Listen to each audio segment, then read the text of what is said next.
स्वागत है। I am not a educator, I am also learner. आज हम लर्न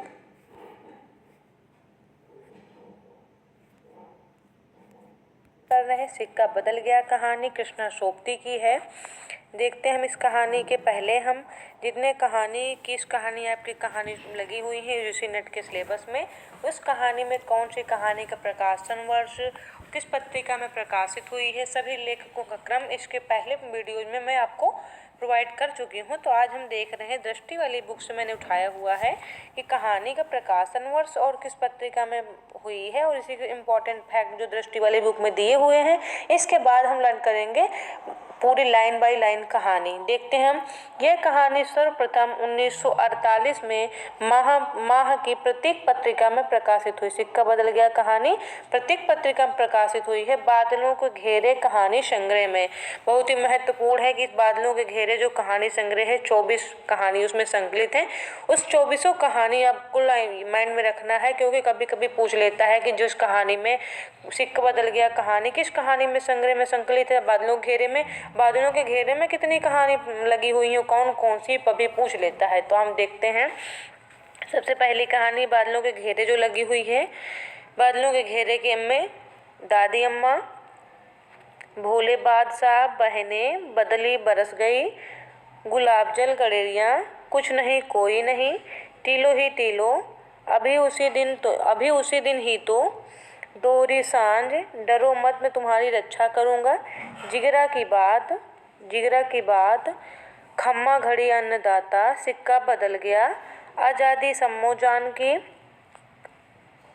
कामदार भीखमलाल,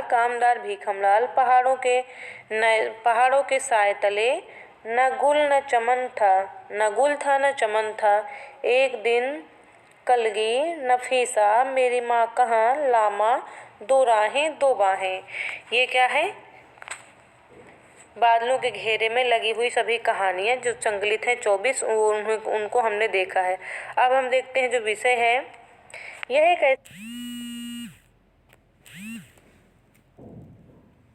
ऐसी कहानी है जो विभाजन के दौर को दर्शाती है, जहाँ साहनी शादी के बाद आई थी उस जगह को छोड़कर जाना पड़ जाता है। इस कहानी के अंदर देखने को मिलता है कोई भी उसकी मदद नहीं करता है, यहाँ तक कि वह सेरा भी नहीं जिसे उसकी छोटी उम्र से बच्चों की तरह पाला था। सबका ध्यान सहनी की संपत्ति पर है।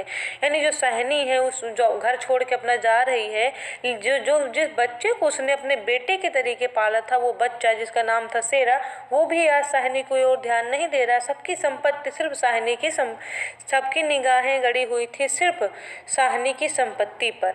सहनी चिनाब नदी नहाकर अपने घर जाती है। वहाँ उसे मारने के लिए लोग बैठे हैं। सभी चाहते हैं कि सहनी यह जगह छोड़ दे।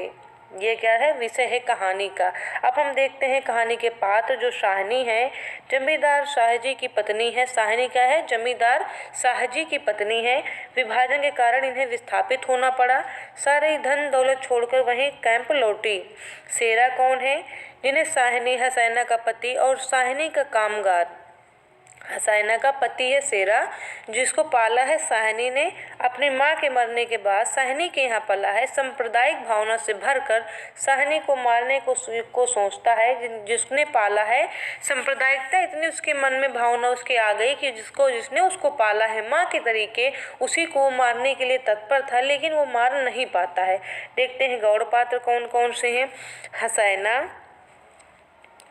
हसैना सेरा की जो पत्नी है। शाहजी शाहनी का पति जो जमींदार थे। फिरोज शाहनी को मारने के लिए सेरा को भड़काने वाला। जो फिरोज है वो शाहनी को मारने के लिए सेरा को भड़काने वाला है। जैना सेरा की माँ जो मर गई है। जैना कौन है? सेरा की माँ है। सेरा की माँ है जैना। हसैना है सेरा की पत्नी। सेरा को पालने वाली है शाहजी। नवाब बीबी, बेगू पटवारी, जौलदार, दाऊद खां, इंस्पेक्टर, इस्माइल रसूली। ये क्या है? ये सभी पात्र हैं किसके? गौड़ पात्र हैं कहानी के सिक्का बदल गया। विशेष तथ्य भी और हम साथ ही में देखते चलते हैं इस कहानी के कि भारत पाकिस्तान विभाजन के कारण होने वाले विस्थापन के दर्द की कहानी है। अविभाजित कश्मीर में चुनाव के तट स्थित जबलपुर की कथा है। देश विभाजन की पृष्ठभूमि पर आधारित कहानी है। विभाजन से उत्पन्न पीड़ा का चित्रण है। विभाजन से आए मानसिक बदलाव का चित्रण है। विधवा नारी की पराधीनता का मनोवैज्ञानिक अंकन है। क्षेत्रीय भाषा का प्रयोग है। आज इस प्रभाव की मीठी नीरवता में न जाने क्या कुछ भयावह सा हो लग रहा है। वह पिछले 50 वर्षों से यहाँ नहाती आ रही कितना लंबा अरसा है। साहनी सोचती हैं एक दिन इसी दुनिया किनारे वह दुल्हन बनकर उतरी थी और आज साहजी नहीं, उसका वह पढ़ा लिखा लड़का नहीं, आज वह अकेली है। साहजी की लंबी चौड़ी हवेली में अकेली है, पर नहीं, यह क्या सोच रही है वह सवेरे सवेरे। अभी दुनियादारी से मन नहीं फिरा उसका। साहनी लंबी लंबी सांस ली और श्री राम करती बाजरे के खेतों से होती घर की राह ली। आप याद रखिएगा, कहाँ से? बाजरे के खेतों से श्री राम करते हुए घर की ओर लौट रही थी। कौन? साहनी, नहा करके। बहुत महत्वपूर्ण ये चीज़ें आप याद रखिएगा। ये साहजी की आसामियाँ हैं। साहनी ने नज़र उठाई, यह मीलों फैले खेत अपने ही हैं। भरी भराई नई फसलें को देखकर साहनी किसी अपनत्व से मुंह से भीग गई। ये सब साहजी की बरकतें हैं। दूर दूर गांवों में फैली हुई जमीनों में कुएं सब अपने हैं। साल में 3 फसल जमीन तो सोना उगलती है। ये सब साहनी ये सोच रहे हैं कि मेरे पति ने कितनी बरकत की है, कितनी मेहनत से ज़मीनें बनाई है। ये खेतें जो हैं, ये जो जितने खेत है, 3 फसलें उगते हैं इनमें। ये ज़मीन नहीं है, ये मिट्टी नहीं है, ये सोना उगलती है। साहनी चौंक पड़ी। मेरे घर में मुझे देर, आंसुओं की भंवर में न जाने कहाँ से विद्रोह उमड़ पड़ा। मैं पुरखों के इस बड़े घर की रानी, और यह मेरे अन्न में पले हुए नहीं। यह सब कुछ नहीं, ठीक है, देर हो रही है, पर नहीं, साहनी रो रो कर नहीं, शान से निकलेगी। इस पुरखों के घर से मान से लांघेगी यह देहरी, जिस पर एक दिन वह रानी बनकर आ खड़ी हुई थी। अपने लड़खड़ाते कदमों को संभाल कर साहनी ने दुपट्टे से आंखों को पोंछ ली और ड्योढ़ी से बाहर हो गई। बड़ी बूढ़ियाँ रो पड़ी। किसकी तुलना हो सकती थी? इसके साथ खुदा ने सब कुछ दिया था, मगर दिन बदले, वक्त बदले। ट्रकें अब तक भर चुकी थी। साहनी अपने को खींच रही थी। गांव वालों के गले में जैसे धुआं उठ रहा है। खूनी शेरे का दिल टूट रहा है।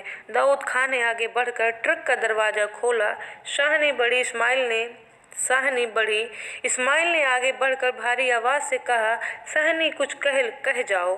तुम्हारे मुंह से निकली आशीष छूट नहीं हो सकती।